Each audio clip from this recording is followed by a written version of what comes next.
পরিচয় থাকতে হবে না, এটা কোনো কথা বলে মামুন আছে ফোন দিছিলাম ঢুকে নাকি না এটা প্রথমে ভিডিও করতে তো দেয় না এটা ভাই ভাই ভাই যান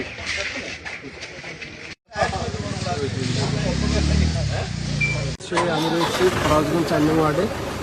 এখানে সরকারি চাউল জব্দ করা হয়েছে 34 বস্তা।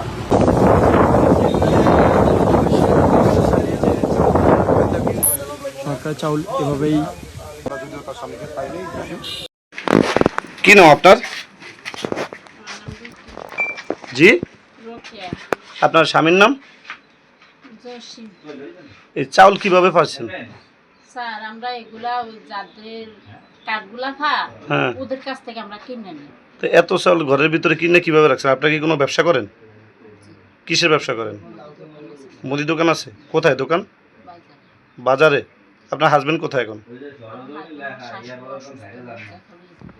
তো এই চাউলগুলা মূলত কাদের কাছ থেকে কিনে রাখছেন? স্যার ওটা তো আমি বলতে পারি না, হয়তো যারা কাঠ খাওয়া তাদের কাছ থেকে কিনে নেয়। আমরা তো এক গ্রামের মানুষ, ওরা তো সবাই গাইগিরিস্তি করে, তো ওদের ওই চালগুলো লাগে না, ওরে বিক্রি করে। কত বস্তা চাল কিনছেন? এখানে মোট কত বস্তা চাল পাওয়া গেছে?